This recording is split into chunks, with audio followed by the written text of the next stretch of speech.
Radyo Pilipinas. Sa bawat pag-alis ng isang OFW, may pangarap. Pero may takot din. Takot na sa pag-uwi, wala pa ring kabuhayan, walang kasiguruhan. Pero nagbago ang kwento. Sa pagsisimula pa lang ng Department of Migrant Workers, maliwanag ang direksyon ni Pangulong Ferdinand Marcos Jr. Itaguyod ang National Reintegration Program. Ito yung program ng Department of Migrant Workers para tuloy-tuloy ang tulong sa kahit nakauwi na yung OFW, ay may tulong pa rin sila natatanggap sa pamahalaan. Sa kanilang pag-uwi ay dapat ganap ang tulong at suporta, hindi mga government agencies na magkakahiwalay, kundi sanib puwersa. Mula sa mga training para sa pag-iempleyo at pagninegosyo, binubuksan ang mga oportunidad na dati sa ibang bansa lang natatagpuan. Last week, personal na binisita ng Pangulo ang iba't ibang training na ibinibigay ng DMW. Tulad ng negosyo ng soap making sa Laguna.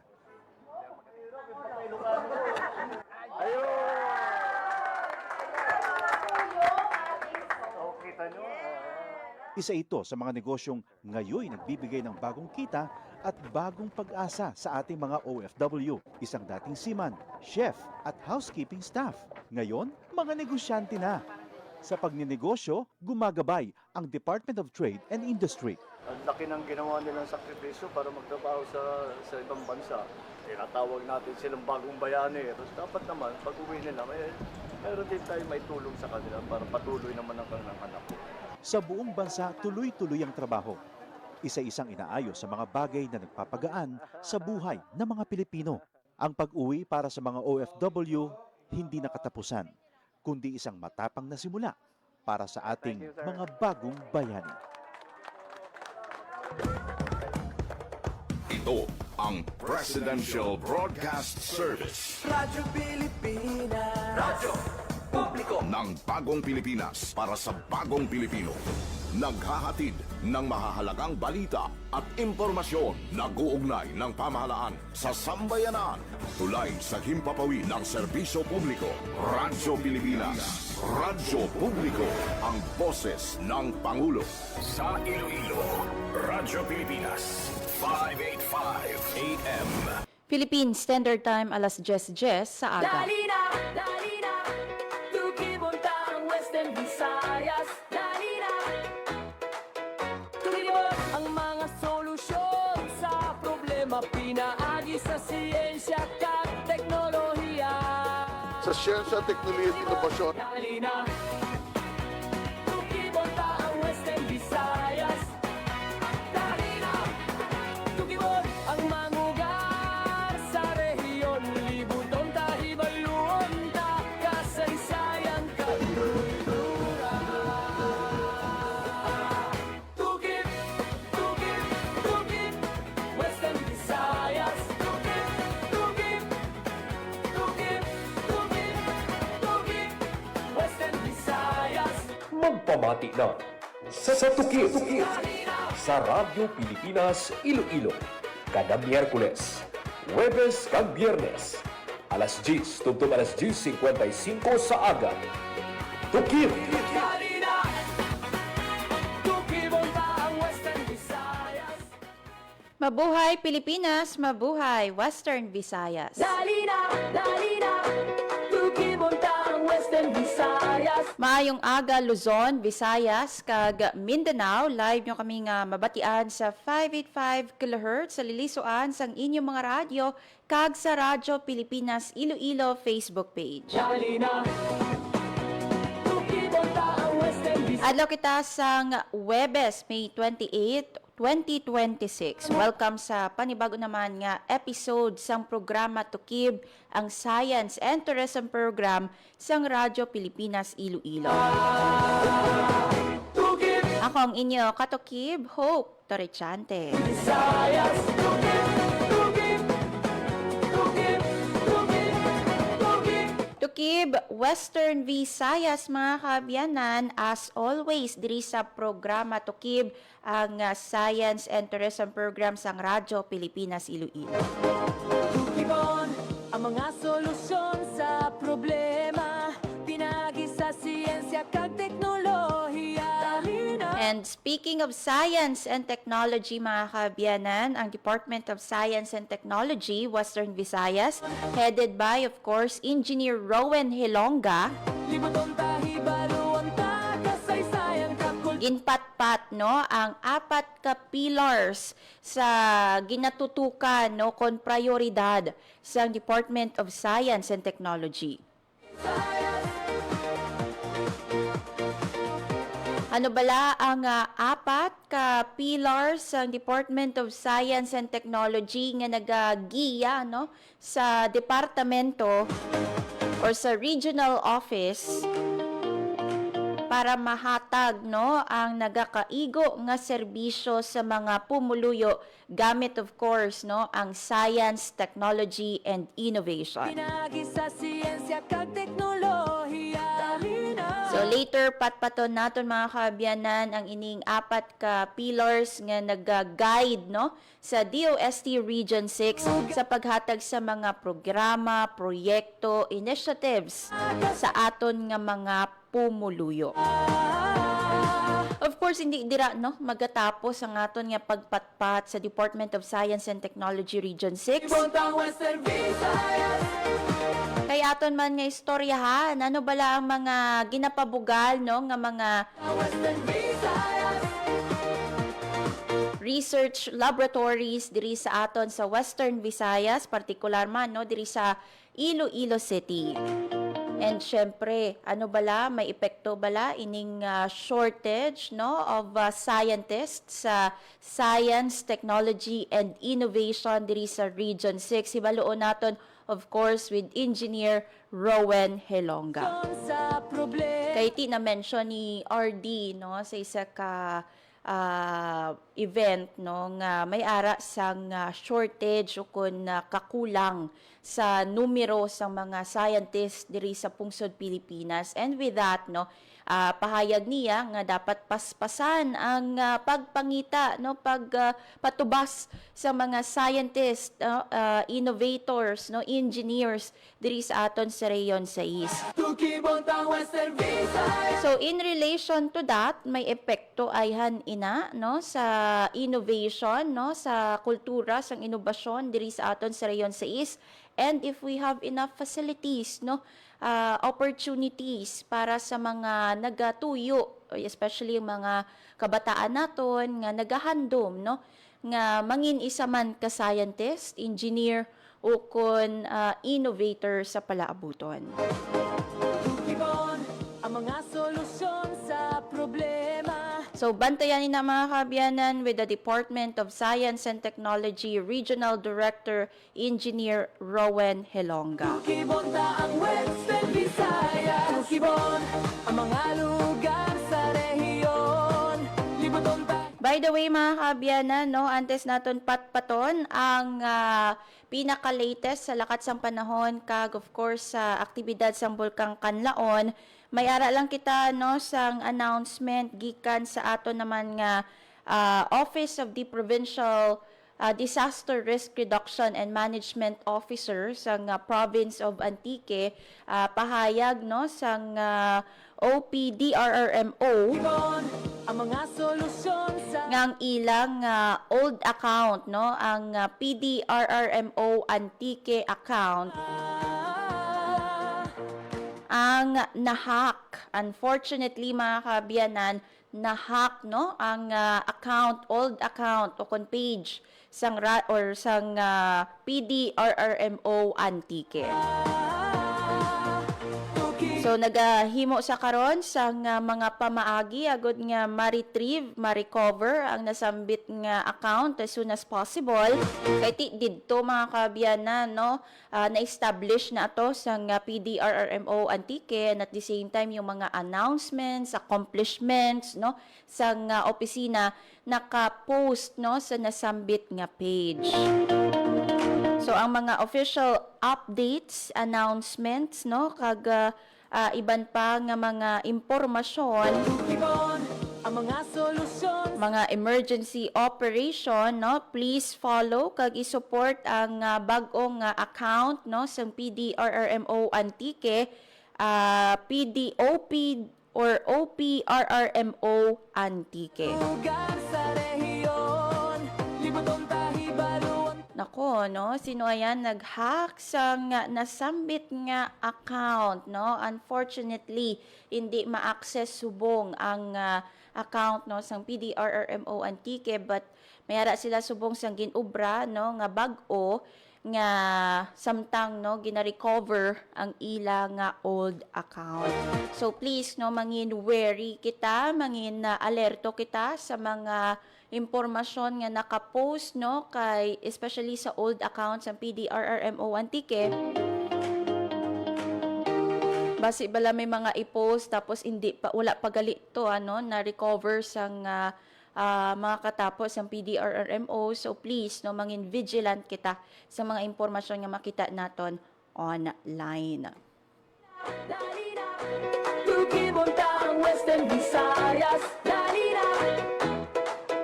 Tuloy ang mga solusyon sa problema, pinaagi sa siyensya at teknolohiya. Tulibon, dalina.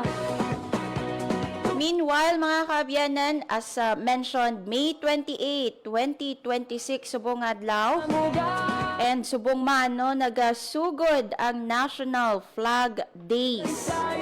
Kung sa diin iga-display ang national flag sa aton nga mga puluyan, sa mga eskwelahan, no, sa mga opisina sang gobyerno, kadungan ina sang celebration sang Philippine Independence.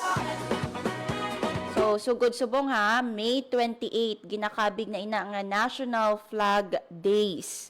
So, diri sa aton sa pungsod, Pilipinas. So, raise your flag, mga kaabyanan. So, may mga seremonya, no, nga hiwaton, no, all throughout the country, especially sa mga sites kaangay sang dambana ng pambansang Watawat, sa Alapan, Imus City, Cavite, ang mga lugar sa rehiyon, sa Rizal Park sa Luneta, no? Sa National kultura.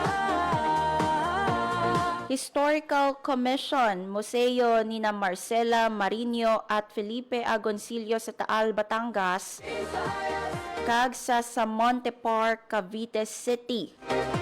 So ang May 28 ginselect ina bilang panugod, no, sang National Flag Days kay anibersaryo ina, no, sang Battle of Alapan. So Filipino Revolutionary Forces under the overall command of General Emilio Aguinaldo, who returned from exile on May 18, 1898, defeated, no, a large Spanish force at the field of Alapan, Imus, Cavite. So, amo na ang reason kung nga may ara kita sang ginatawag nga National Flag Days, kag nga nagsugod ini May 28. Hiyahina.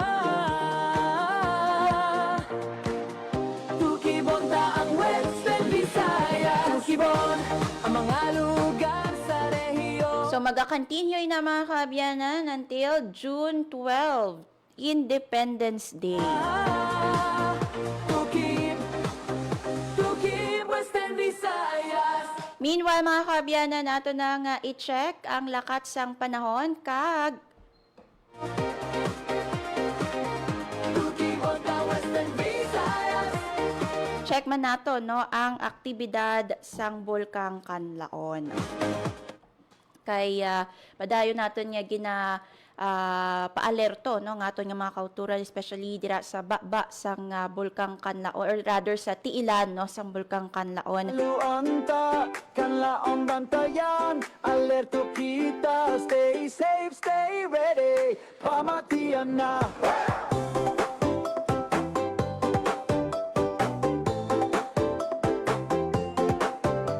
Lakat sang panahon, ibaluon ta, Sa Bulkang Kanlaon, mga kaabyanan, may isa ka pagbugasang abo sa nga na-monitor, no, within the 24-hour monitoring. Kag naglawig ini sang 17 minutes according sa aton nga DOST FIVOX. 18 naman ang volcanic earthquake sa bulkan. Lakip na dira ang isa ka volcanic tremor nga naglawig naman sang 4 ka minuto. 491 tons ang sulfur dioxide emission o kon SO2 emission sang bulkang Kanlaon kahapon nga adlaw May 27. Nagapabilin sa alert level 2 ang bulkang Kanlaon. Panahon, hibaluan ta, kanlaon bantayan, alerto kita, stay safe, stay ready, pamatian na. Stay safe, stay ready kita mga kaabyanan, magpabilin nga nakabantay sa mga bulletin sang DOST, partikular sa DOST Pag-asa kag DOST Fivox. Sa sini nga bahay mga kaabyanan, i-check nato no ang lakat sang panahon pinaagi kay Sir Ferds Rubin sang Pag-asa Iloilo. Sir, maayong aga. Yes ma'am, good morning sa ton mga tagpalamati. Amo niya ton latest weather update subong nga May 28, 2026. Sa latest alarmsis naton, ang ginamonitor naton nga bagyo nga si bagyong Jiangmi, international name yan yara na sa kalayoon nga 1,135 kilometers silangan sang Eastern Visayas kay inang alas 8 sang aga. Ini siya nga bagyo, tropical storm category, kagahulag north-northwest sa kasigon nga 30 km per hour. Hinalauman naton posible magsulod sa aton nga Philippine Area of Responsibility karon sa gabi or buwas sa aga. Kinalantaw naton nga possible nga pangalan niya ni magsulod sa PAR is pangalan Doming kag amo ning ika-4 nga bagyo nga magsulod sa aton nga PAR line. Sa subong, wala na isang direktang epekto sa aton sa Western Visayas, generally fair weather, may posibilidad sa magalumon nga kalangutan na makadalas ng lapta-lapta nga mga pagulan paglat paraguob dalas ng southwesterly wind flow. Hinatutog sa rangan na hangin, halin sa nabagat na nakatundan, tubtub sa nabagat na ang may babaw sa Western Visayas, sa diin makanay tubtub kasarangan aton mga pagbalod sa kadagatan. Temperatura naton 26 to 34 degrees centigrado. Aton nga adlaw nagbutlak alas 5:26 ang aga matunod alas 6:08 sa hapon. Amo ni ton latest weather update for Rubin, madamo gid salamat. Sir Ferds, ang aton naman niya nga heat index by the way no, pila ang aton nga forecasted sining nga adlaw sang Huwebes. Yes ma'am, 42 degrees Celsius or 42 degrees centigrado. Sa diin ni siya na fall no, Sir Ferds, nga category ang 42 degrees Celsius. Danger category mo.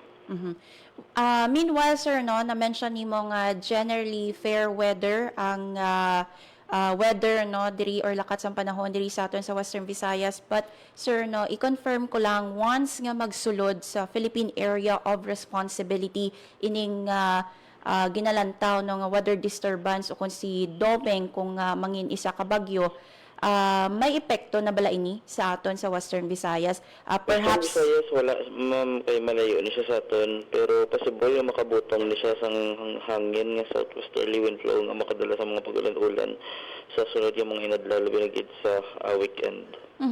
Sir, last na lang no, ano balabot silingon sang southwesterly wind flow no nga na-mention?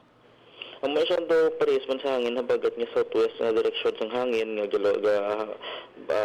ga-apekto sa aton, pero more on the surface lang na siya. So muna siya nga southwesterly wind flow lang tawag natin dira. Anong effect niya sini sir sa aton nga region if ever magluwas sa mga pag-ulan-ulan, may other effects pa bala ini? So far wala man, pero kusog na hangin sa mga coastal communities, amo man na siya. With that, sir, no, madamo gid nga salamat, Sir Ferds Rubin sa Pag-asa Iloilo. Thank you, ma'am. Salamat mayong adlaw tanan.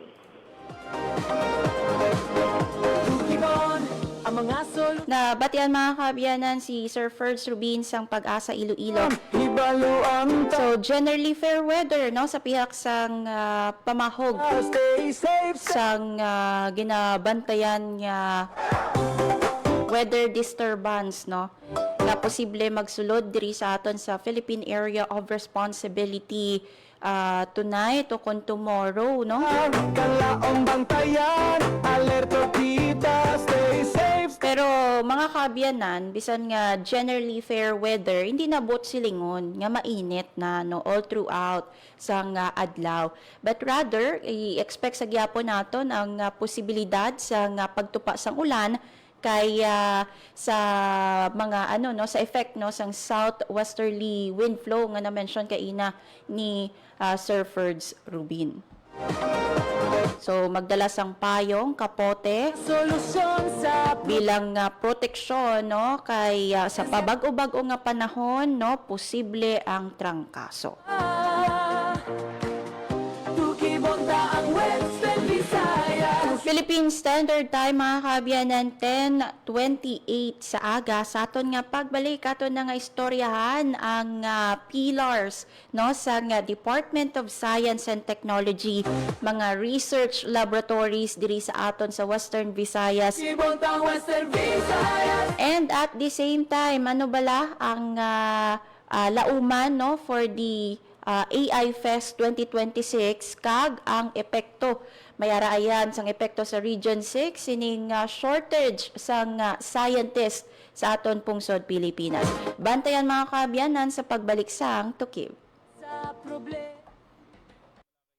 Magandang araw, si Dingdong Dantes po ito. Kapag may nag-aalburutong bulkan, meron akong reminder sa mga dapat nating gawin. Tandaan lang ang MMG. M. Makinig sa payo ng mga otoridad. Huwag na magpapaniwala sa sabi-sabi. Lalo na sa fake news. M. Mahinahon na lumikas. Bago umalis, isara muna natin ang mga pinto at bintana para hindi pasukin ng abo ang inyong bahay. G. Go bag. Make sure na may nakahandang emergency go bag na may lamang damit, gamot, pagkain, tubig, pera at face mask. Madali lang tandaan, hindi ba? Mag-MMG ka lang kapag may nagbabadyang pagputok ng bulkan. #panatag ang may alam. Maging panatag Pilipinas. Time to celebrate kulturang Pinoy. Tradisyon, musika, sining, literatura at iba pa. Anything and everything fun and Filipino. Ito ang Pinoy Kultura. Experts say this, journalists write it, and we promote it. Sadyang malikhay ng Pinoy, yes? You hear that all the time. We merge dishes like sinigang na corned beef. We mash up songs for a laugh like Señorita by Shawn Mendes. I love it when you call me señorita. Pintig ng puso ko'y para sa'yo. And Lumayo Ka Man Sa Akin by Rodel Naval. And there's the timeless practice of Pinoy parents naming their kids after their meshed names, like Jovelyn or Benjamin. Pero ang isa pang mahilig ko tingtingin ng Pinoy ay language. Mga salitang Tagalog na minerge or completely inimbento, pauso. Street words or slang, made-up words or familiar words with made-up meanings only a Filipino would know. Like praning, anyare, and some that have even made it to the Oxford English Dictionary. Like bongga, defined as flamboyant or excellent. Bahala na, balikbayan, high blood. Yup, they're in the Oxford English Dictionary. Look under Philippine English along with other Filipino coined words. The OED has an entire Philippine English piece on it. The first editions were plant or animal names like abaca and tamarao. Recent editions include kilig, pandesal, and traffic as an adjective, defined as marked by slow movement of vehicles or congested. Filipino lexicographer Danica Salazar says the Philippine-sourced editions legitimize Philippine English as a variety in its own right. The words that got in did so from observed use online in publications and through linguistic studies. It'll be interesting to see what other Filipinized words make it next. What about Keri o Marites? Yan ang Pinoy Kultura because our culture is cool. Maging fuel efficient. Planuhin ang bawat biyahe para iwas traffic. Mag-carpool para sa mababang carbon footprint at emission. Tipid na pamasahe, may savings ka na aabot sa 10%. This is a public service announcement from the Department of Energy and this station. Time to celebrate kulturang Pinoy. Tradisyon, musika, sining, literatura at iba pa. Anything and everything fun and Filipino. Ito ang Pinoy Kultura. If there's anything that could describe the Filipino, it's that he loves to eat, which may not be exclusive to the race, but is especially unique because of his ingenuity and creativity when it comes to making food that's not only delicious, but affordable. Ika nga, swak sa busa at panlasa. And in the case of street food, adventurous. Street food in the Philippines has especially become a fast-growing industry. The more popular ones, ang pinakamabenta, are known to its consumers by their unusual names, tulad ng Adidas, Walkman at Betamax. Sigurado akong na-experience na ng panlasa mo ang paa ng manok, tenga ng baboy, and clotted pig or chicken blood na para bang maliliit na blood cakes, named after what movies used to be watched on, or ang Betamax. Nikay de Guzman in Esquire says in the 50s, livestock was plentiful. Street food sold were the more expensive cuts, chicken or pork barbecue. But when the economic crisis hit in the 70s, Pinoys looked to the parts that normally get thrown out, like intestines and innards. These suddenly became valuable and reinforced the Filipino practice, walang tapon, walang sayang. That in turn brought out the isaw, a word that came from sausawan, where you dip the isaw. But that's just 3 of a variety of street food. There's even a day-old chick boiled or fried, and these days, chicken skin, found more often near bus stops, markets, or workplaces where an ordinary person can grab a quick snack for less than 10 pesos. Ano man ito, banana Q, kamote Q, turon man, kwek-kwek, or tokneneng. In these times of frugality and austerity, lamansyan siya ng Pilipino at ng kanyang kultura. Yan ang Pinoy kultura because our culture is cool. Philippine Standard Time, 10:34 sa aga. Lalina, tukibonta ang Western Visayas.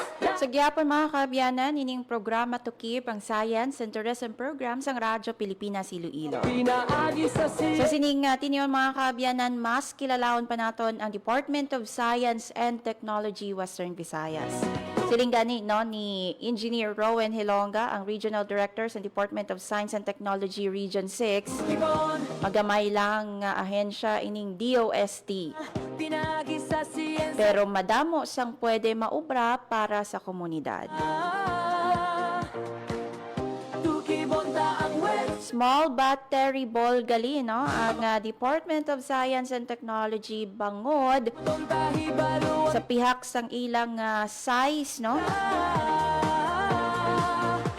Nagapabilin nga productive ining Department of Science and Technology. Tukibonta And sa ilang paghatag sang programa, mga proyekto, kag initiatives no diri sa aton sa komunidad, ang mga guided sila mga kabyanan sang ilang 4 pillars. So yari no pamatian ta si Engineer Rowan Hilonga.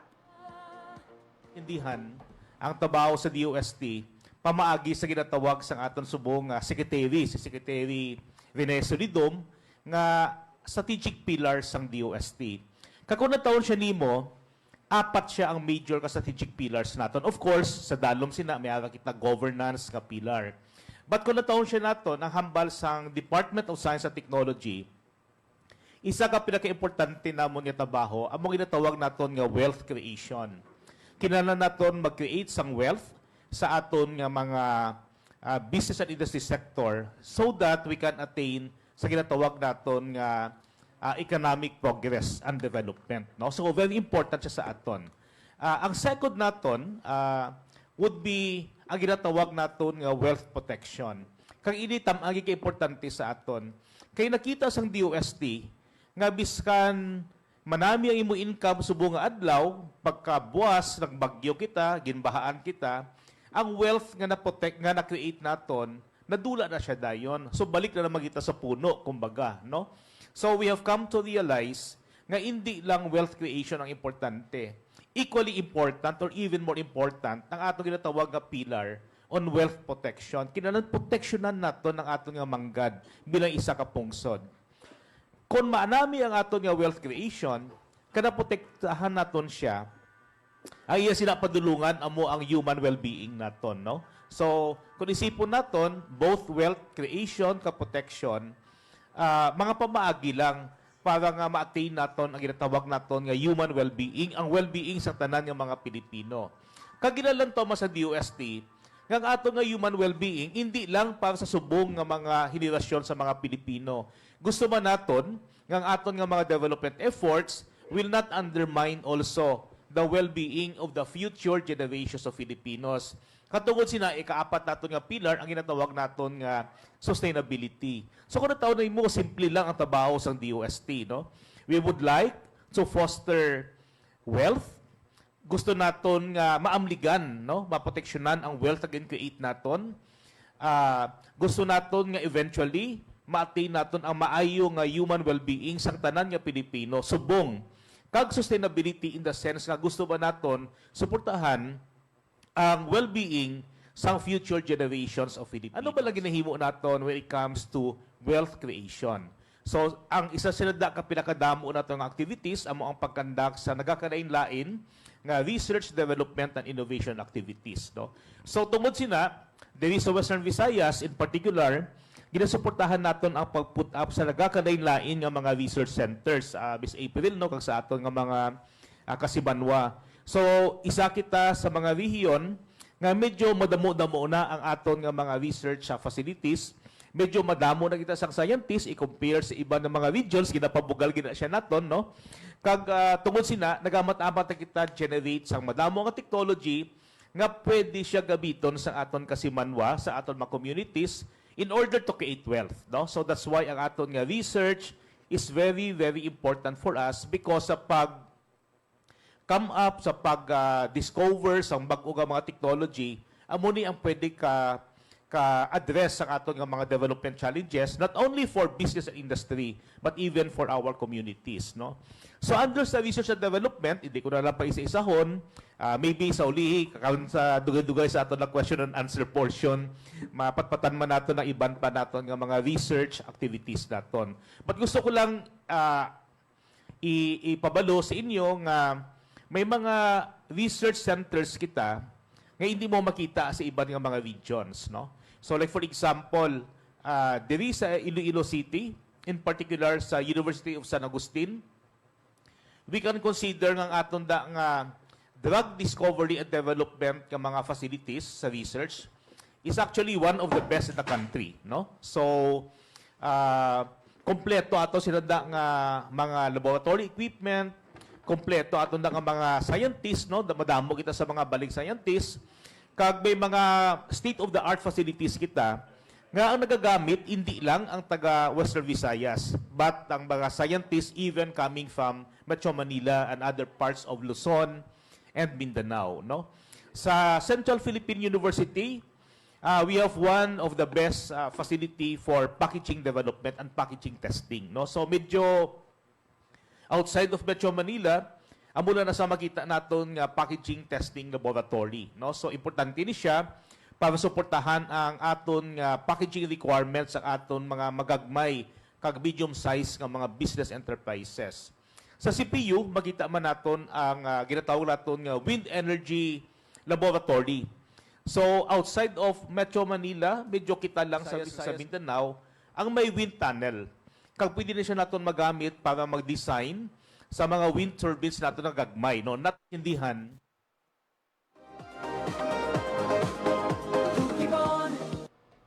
Na batian mga kabiyanan si Engineer Rowan Hilonga, Regional Director sa Department of Science and Technology. So balikan lang naton mga kabiyanan as a recap, no, sa pahayag sang Regional Director ang 4 ka pillars sa Department of Science and Technology para sa mga programa kag proyekto nila amo ang human well-being that includes, no, yung mga scholarship nga ginahatag sa Department of Science and Technology. Iniagod nga ma-promote, no, ang science, technology and innovation or di gani ang STEM o kon science, technology, engineering and mathematics. Sunod nga pillar amo ang wealth creation kung sa diin, no, may ara sang mga nagkalain-lain nga mga research and development and innovation activities, no, ang Department of Science and Technology. Ikatatlo ining wealth protection dapat, no, sunod kay Regional Director Hilonga nga dapat, no, pangapinan man naton ang mga wealth creations nga hatagan na emphasis, no, sa Department of Science and Technology.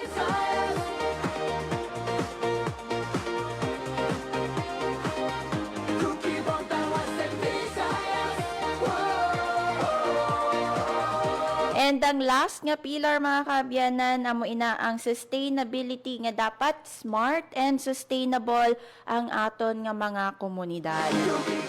Na-mention kaina ni RD nga may mga facilities kita no nga one of a kind, kumbaga makabig kang DOST Region 6 nga ari present sa aton sa Western Visayas kag maybe hindi sila common no sa iban pa nga mga regions sa Region 6. Say for instance ang aton yung mga drug discovery facilities no sa University of San Agustin outside of Manila, may ara yan no ang Western Visayas ang nasambit nga facility, and also ang packaging technology no dira sa may Central Philippine University, amuman ang sa ilang wind tunnel facility no nga outside of Metro Manila, may ari kita diriya no nga mga facilities no nga nasambitan nga mga facilities diri sa aton sa Western Visayas.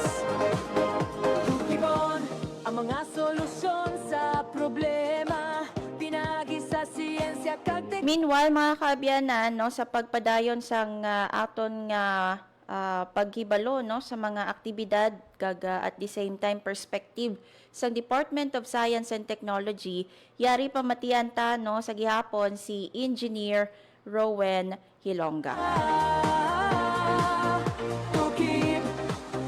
Tukib Western Visayas. Question. I would like to wear the hat of the chief of being the no? Siguro doon siya kabagay ang hambal nato nga we would like to have more participants subong na years. Sa doon kabagay. Number one is geographical, as you have mentioned. No? So we have started to promote yung aton event not only to places outside of Western Visayas, but even to other countries as well. Kung kaupo sila nato ng aton nga mga state universities sa Western Visayas, no? Sila aton nga partner sa pagkakap sa International Conference on AI. No? So ang isuan natin is that na-promote kita, na-announce kita, nagkakuha kita sa participation coming from other regions.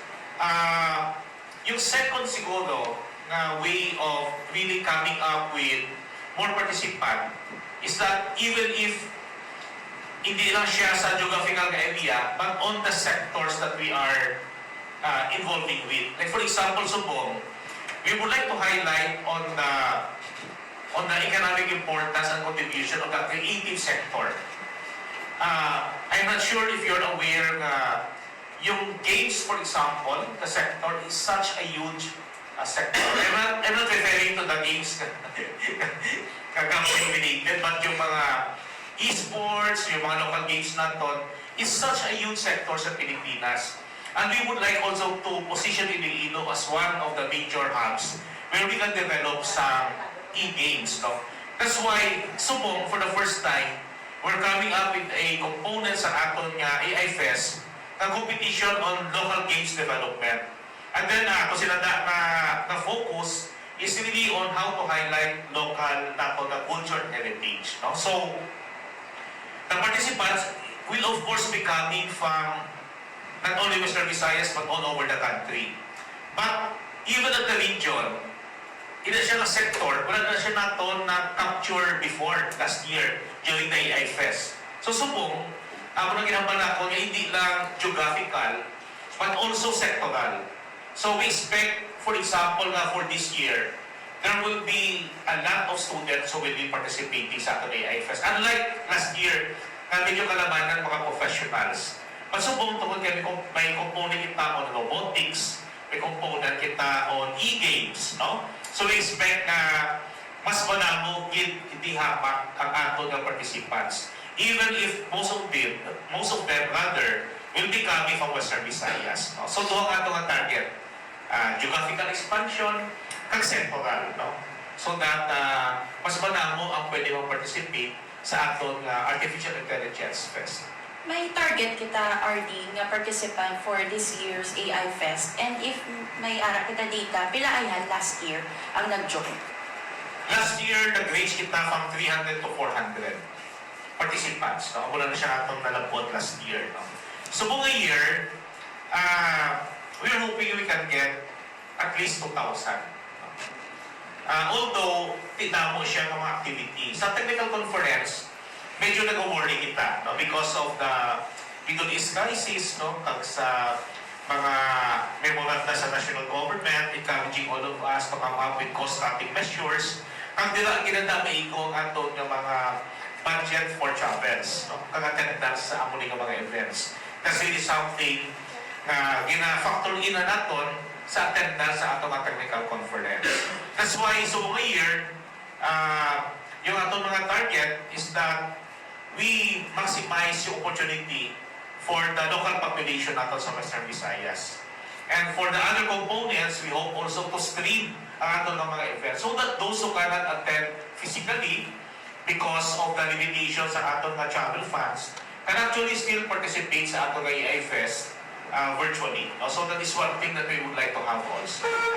RD, sa human well-being na mention kainan nimo na paspasan ang pag-inganyo para mapadamo yung mga scientists naton because unfortunately may anak kita shortage of scientists. May effect ayan ini RD sa kakulangan sa scientists sa innovation and development dili sa aton sa Region 6. And if we have enough facilities and opportunities para naman niya sa mga gusto na maging scientist?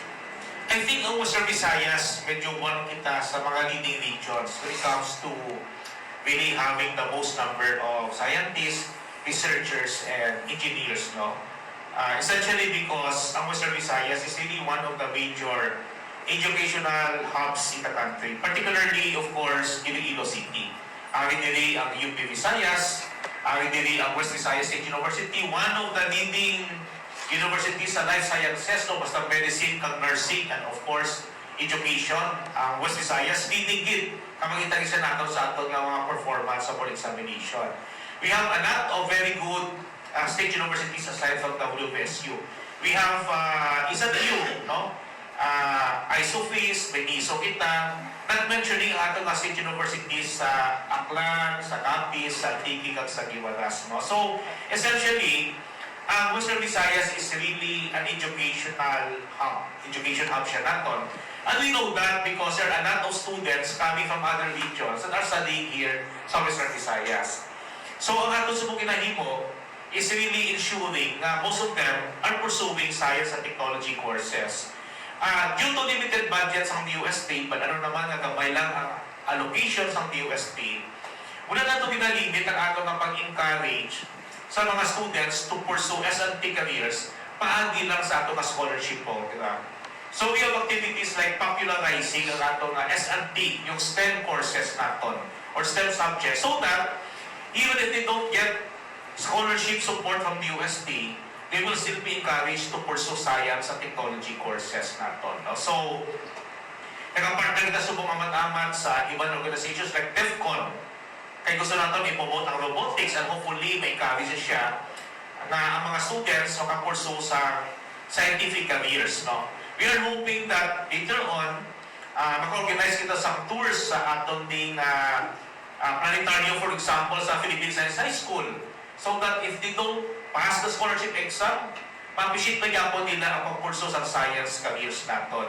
Now let me also point out one very significant activity kang i-conduct sa DOST kang sa Science Education Institute in particular the other year, no? Which was the conduct of the STTP or the Scholarship Technopreneurship Training Program. Ang kalabanan sa amon, umuna-muna ang mga scholars sa una sa DOST, after graduation, ang imong career path gusto mo mag-employ in a technical organization. In my part, I joined the government. So parang ato na kultura sa una is that pagka-graduate ko as an engineer or as a scientist, magtrabaho ko sa isang manufacturing plant, magtrabaho ko sa laboratory, kaya mo na ato nga focus. But under the STTP program, gin-encourage na ito mag-train ang amon yung mga DOST scholars to pursue the possibility of becoming technopreneurs. Pagtrabaho. Tukibon ang mga solusyon sa Nabatian mga kaabyanan si Engineer Rowan Hilonga, ang Regional Director sa Department of Science and Technology. By the way, no, unang part sang iyang pahayag na mention ang Artificial Intelligence Fest no 2026 kung sa diin mas ginapasangkad ang promotion no considering ang AI Fest no isa ka national event no, in fact international na gani no, because ngati may mga invitations sa aton nga mga neighboring countries. So masangkad karon no ang ilang promosyon no, and at the same time sectoral ang approach man no sa Department of Science and Technology kung sa diin no gina-encourage no by sector ang pagtambong no pag-participate sa AI Fest. Kay ang katuyuan sang Artificial Intelligence Fest mga kaabyanan nga mapasangkad ang hibalo sang publiko tuhoy sa artificial intelligence kay whether we like it or not no, ang artificial intelligence ari na gidya sa aton nga kabuhi. Part na yan sang life naton ang AI. And so, ang Department of Science and Technology para ma-promote ang AI for good, ginapasangkad ang aton nga ihibalo level of awareness sa artificial intelligence no para nga ang AI magamit gidya sa husto, especially no sa sektor sang creatives no or media, sa edukasyon no, sa health no, sa tanan nga sektor nga pwede gamitan sang artificial intelligence. So ang artificial intelligence hindi na iya para i-displace ang tao, para magbulig no sa tao. So sa August na ang AI Fest no, kag ang target nga participants yara sa 2,000 no versus 300 to 400 lamang sang last year no ang inaugural Artificial Intelligence Fest.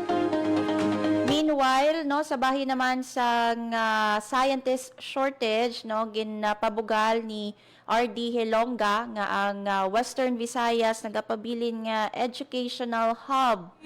Kay ang aton nga mga state universities and colleges, no, diri sa Western Visayas very much competitive. Ang mga lugar sa rehiyon, libuton tahibaluan ta kasaysayan kakultura. And by the way mga kaabyanan, may mataas man ang aton no nga balik scientist engagement diri sa Region 6.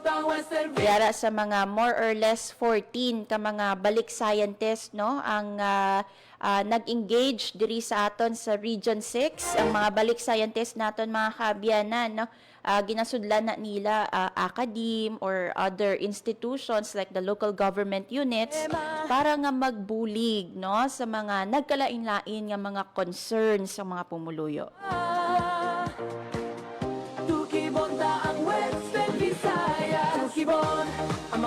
Ang isa sa mga sikat kag homegrown gid yan no nga balik scientist kanday Dr. Jonel Saludes kag Dr. Doralyn Dalisay mga bugal no sang province of Iloilo kag mga manunudlo sang University of San Agustin. Sila ning mga scientist no nga nagset sang mataas nga standard no. Even hindi sila situated no or engage sa isa ka state university, private institution no ang University of San Agustin. Nevertheless no ang epekto sang ilang mga research, ang ilang mga initiatives no nakabulig para sa komunidad no diri sa aton sa Region 6 sa Pungsod, Pilipinas. So that's it mga kaabyanan no, ang Department of Science and Technology Western Visayas actually hindi lang ina ang mga naistoryahan sa kapihan sa Bagong Pilipinas no sa Philippine Information Agency kaupod ang mga media no diri sa Western Visayas.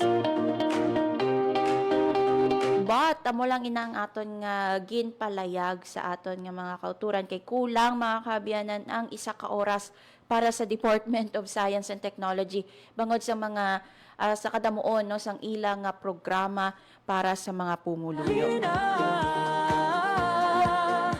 By the way, yara sa mga more or less 2,000 ang DOST scholars, ongoing DOST scholars, no, diri sa Region 6. Nakogit ina nga bagay para sa aton nga mga estudyante, no, sa Science and Technology, ang scholarship nga ginatanyag sang Department of Science and Technology. Madamo gid nga salamat mga kaabyanan sa inyo nga pagtutok, pag-upod no diri sa programa Tukib. Gusto naton pasalamatan ang mga nagtutok sa Facebook Live kag syempre nagapamati no sa radyo sa 585 AM. Padayon naton nga tukibon mga kaabyanan ang Western Visayas pinaagi sa Science, Technology, Innovation, and Tourism. Teknolohiya. Mga kaabyanan, gusto man naton nga pasalamatan ang aton nga mga katuwang teknikal. Diri sa studio, Sir Alan Defante. Kag sa transmitter, si Sir John Magallanes. Nanging kaupod ninyo mga kaabyanan, Hope Torichante, kaginiang Tukib. Radyo Publiko. Radyo Pilipinas. Ang inyong tulay sa himpapawid ng serbisyo publiko. Ang Presidential Broadcast Service, Radyo Pilipinas, Radyo Publiko. Radyo Pilipinas. Radyo Publiko. Kinilala ng pang-international at prestigyosong Asia Pacific Broadcasting Plus Awards 2025 para sa kategorya ng Government Streaming. Ito ay dahil sa epektibo nitong pagsasanib ng mga tradisyonal na media tulad ng telebisyon, radyo at print para masabayan ang mabilis na pag-inog ng mundo ng digital at social media tungo sa mas epektibong paghahatid ng mahahalaga at napapanahong mga impormasyon sa mamamayang Pilipino. Kinilala rin ang Radyo Pilipinas dahil sa patuloy na pag-akyat ng rating. Ngayon ay matatag sa pang-4 na pwesto sa Mega Manila ayon sa pinakahuling Nielsen Radio Audience Measurement Survey. At sa social media, nakamit ang mahigit 2,000% pagtaas ng bilang ng mga sumusubaybay sa Radyo Pilipinas page sa unang bahagi ng 2025. Patunay ito na ang inyong Radyo Pilipinas Radyo Publiko ay tunay na kaagapay ng inyong pamahalaan sa paghahatid ng serbisyo sa mga mamamayang Pilipino. Mula sa aming lahat, sa ngalan ng inyong pamunuan at mga kawani ng Presidential Broadcast Service, kasama ang inyong mga himpilan ng Radyo Pilipinas sa buong kapuluan, Maraming salamat po sa inyong lahat, sa inyong pagtangkilik at pagkilala. Radyo Pilipinas. Radyo Publiko.